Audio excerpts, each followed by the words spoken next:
pessoal do EJAI, tranquilidade, espero que todos estejam bem. Hoje, finalmente, saímos do lixo, mas na verdade ainda continuamos no lixo. Por quê? Porque agora a gente vai começar a série de doenças que podem ser ocasionadas ou têm relação ali com a deposição inadequada de lixos. E nada mais coerente do que a gente começar com uma doencinha chamada de leptospirose. A maioria das pessoas conhece como a doença do mijo ou da urina do rato, né?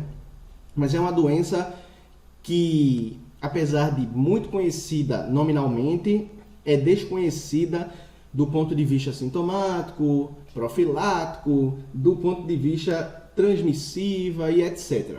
Então a gente vai conversar um pouco hoje sobre a leptospirose.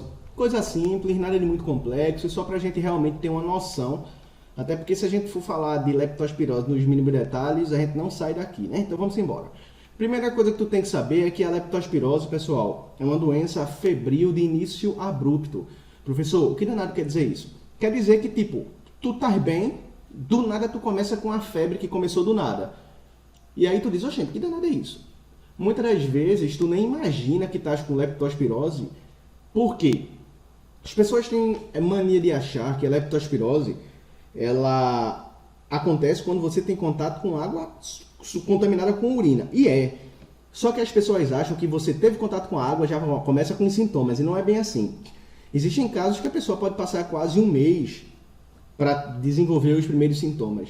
Então, dificilmente a pessoa vai lembrar e vai relacionar aquela pisada na água empoçada, né, no alagamento, com a relação com essa tua febre abrupta, né? Até porque febre é um sinal atípico, né?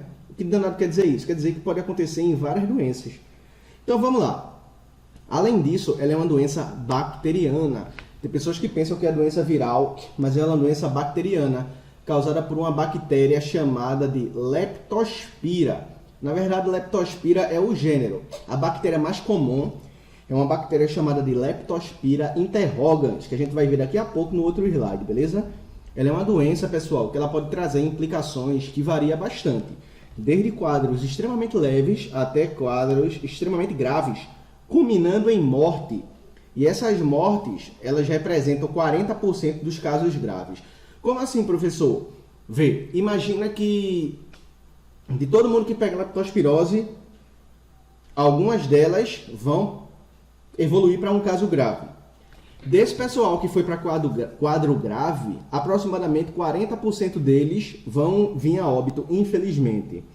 Mas, em contrapartida, ela é uma doença que, se diagnosticada rápido, a probabilidade de cura é quase que total, né? Então, só é se atentar aos sintomas, buscar ajuda médica, não negligenciá-la e correr para o abraço, ficar curado e ficar tudo certo.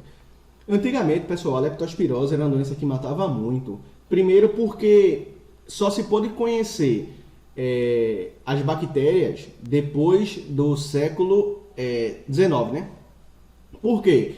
Porque existia um cara chamado Anton von Leeuwenhoek. Vou botar a imagem dele no cantinho aí. Anton von Leeuwenhoek, ele desenvolveu o primeiro microscópio. Então, esse cara ele foi um dos primeiros caras a visualizar os micro-organismos. Só que mesmo sendo descobertos os micro-organismos, os primeiros antibióticos surgiram ali por volta da Guerra Mundial, né? Então, assim, o antibiótico ele é algo relativamente novo, né? O primeiro antibiótico, que é a penicilina, ele foi desenvolvido ali por Alexander Fleming. Vou colocar a imagem dele aí também para tu se ligar quem é. Então, imagina que antes do período de guerra, né? Ali por volta de 1940 e alguma coisa, antes do período da guerra, imagina que as pessoas não tinham esse antibiótico. Então, boa parte dos casos de leptospirose culminava em morte, né? Vamos nessa? Vamos embora. Ó, aqui é o nome que eu coloquei para vocês, né? Leptospira sp. Quando eu digo assim, Leptospira sp, eu estou me referindo ao gênero, beleza? SP quer dizer que pode ser qualquer espécie do gênero Leptospira.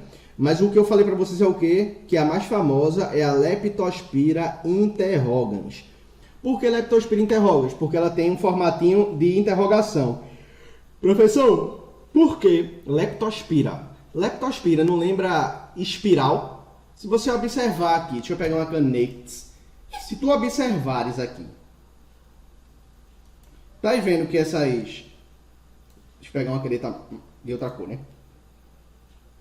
Tá aí vendo que essas bactérias, ela tem esse formato assim mais ou menos. Ela lembra uma espiral, né? Ó, uma espiral. Por isso que o nome é leptospira. E isso, pessoal, é uma coisa que facilita muito para essa bactéria. Por quê? Porque ela tem a capacidade de penetrar a pele intacta. Como ela é bem estreitinha e tem formato de espiral, ela consegue penetrar a pele intacta. Boa parte das bactérias não tem essa capacidade, né? Só consegue penetrar a pele quando ela está lesionada. É diferente da leptospirose, né? Então vamos embora aqui. Quem é o reservatório, professor? O reservatório é quem leva a doença, né? Quem leva essa bactéria. Tem basicamente 3. Ratos norvégicos, que é basicamente aquele rato de esgoto, aquele ratão que a gente vê saindo dos esgotos, né? Temos também o ratos, que é aquele rato que a gente encontra normalmente no telhado. E temos o musmúsculos, que é a galera chama de catita, né? Camundongo. Esse musmúsculos, na área urbana, ele é bem comum dentro das casas, né? Professor, todos os ratos que tu falasse aí causam leptospirose? Não. Ele tem que ter tido contato com a bactéria. Se ele não teve contato com a bactéria, esse rato, ele não vai ser um reservatório, beleza? Mas como é que tu vai saber? Tu não faz teste no rato. Por favor, senhor rato, eu vou fazer um exame de sangue no senhor, de urina, para saber se o senhor tem leptospirose. Não, ninguém faz isso, né? Então, mantenha-se afastado desses animais. Professor, tenho que decorar esses nomes científicos? Claro que não, aí é só a critério de curiosidade, beleza? Vamos embora. Incubação. O que danado é incubação, professor? Incubação, pessoal, é o nome dado ao período que tu tivesse contato com o agente etiológico, né, com a leptospira, a bactéria, e começasse a desenvolver os primeiros sintomas. Lembra que eu falei no primeiro slide que tem algumas pessoas que com mais ou menos 30 dias começam a ter os sintomas e nem lembra mais que teve contato com água suja? Exatamente. Então a incubação ela é de 1 a 30 dias. Mas a média é de 5 a 14 dias. De 1 a 2 semanas em média para tu começar com os sintomas. E aí, professor, transmissibilidade. O rato, pessoal, ele pode transmitir essa doença até o final da vida dele. O rato se contaminou. Ele vai viver 3 anos. Ele pode. Eu errei, ele não vai. Ele pode. Possa ser que em alguma situação ele não transmita a vida toda, né? Mas ele pode transmitir durante toda a vida. Então isso é uma coisa muito complicada, né? Do ponto de vista da transmissibilidade. Professor, quais são os sintomas, as manifestações clínicas? Bem, a gente pode dizer que existe a fase precoce e a fase tardia, pessoal. Então, ó, a fase precoce ela é caracterizada basicamente por febre, cefaleia, que para quem não sabe é dor de cabeça, febre, náusea, que é a vontade de vomitar, né, um enjoo, vômito e mialgia. Mialgia, para quem não sabe, é dor muscular. Mas se você olhar direitinho, tá ligado que são sintomas bem inespecíficos, né? O cara com gripe pode ter isso, o cara com coronavírus pode ter isso. Então tem várias doenças que podem causar isso aí, com chikungunya, com zika, né? E a fase tardia, ele é caracterizada pela icterícia, né? A pele amarelada, e insuficiência renal, e muitas vezes também hemorragia. Hemorragia é o sangramento, né? Então essa fase é a fase tardia, é quando você já está numa situação não muito boa. Vamos nessa. E o diagnóstico, professor? Leptospirose é o tipo de doença que, a depender dos sintomas que você tem, é muito fácil de diagnosticar, né? Icterícia, o teu olho também pode ficar amarelo, febre, e aí o médico normalmente pergunta, tivesse contato com água, alguma coisa do tipo, alagamento, então isso já auxilia no diagnóstico. Mas para tu confirmar mesmo, pessoal, o diagnóstico ele pode ser feito através da leptospira no sangue, né? A bactéria pode estar no sangue ou na urina. E aí você confirma, é leptospirose e tá batido o martelo. Tratamento, pessoal, assim como toda doença bacteriana, e eu já tinha dado um spoiler antes, né? É através de antibióticos. Então o médico prescreve antibiótico, você toma antibiótico e fica tudo no nice, tudo tranquilo. Prevenção, muito importante também. A primeira delas que o vosso professor cita é higiene doméstica. Como assim higiene doméstica, professor? Se você mantém uma boa higiene na sua casa, isso vai dificultar a presença de ratos. Consequentemente, você não vai trazer para sua casa a leptospirose. A maneira mais comum de você pegar realmente é através de alagamento e tal. Mas imagina que um rato desse mija na cozinha da tua casa e tu pisa descalço. Você pode desenvolver a leptospirose caso esse rato ele seja um reservatório, né? Ou seja, ele tenha a leptospira consigo. Outra, vamos dizer assim, prevenção seria evitar alagamento. Isso é muito complicado, pô. E aí eu tiro por mim. Tem uma vez que eu fui no médico ali na Ilha do Leite, fui no otorrino, e aí estacionei minha lambreta, minha cinquentinha, lá numa rua que eu sempre deixo, lá perto. E aí, pô, tava abertinho o céu. Aberto mesmo. E eu fui e tal. Fui pro médico, pra variar, a médica demorou, e aí eu saí de lá umas 2 horas depois. Eu não sabia nem que tinha chovido, pô, porque o consultório médico, ele é bem fechado. Então, assim, o cara não sabe nem o que tá se passando lá fora. Menino, quando eu saí de lá, que eu olhei a frente do hospital, já tinha estiado. Água, meu velho. Tava alagado. E aí eu disse, pronto, ferrou, né? E aí eu disse, meu irmão, e agora, velho? E aí começaram pra você ter uma ideia, a água tava na metade da moto. E aí eu disse, porra, ferrou, velho. Vou esperar estiar e vou vir pegar a moto. Só que passou um caminhão nessa rua que eu tinha deixado a moto. E quando o caminhão passou, a água, a vibração da água, pô, vibrou e balançou a moto.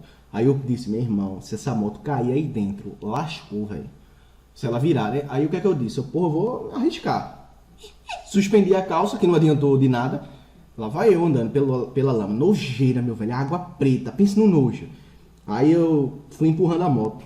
Tipo uns 200 metros, mais ou menos, eu acho. Empurrando a moto. Porra, eu vim embora. Ainda peguei engarrafamento na Agamenon Magalhães e tal. Quando eu cheguei em casa, que tirei o sapato. Ó, dentro do meu sapato tinha cabelo. Daí você tira se o alagamento estava salubre, né?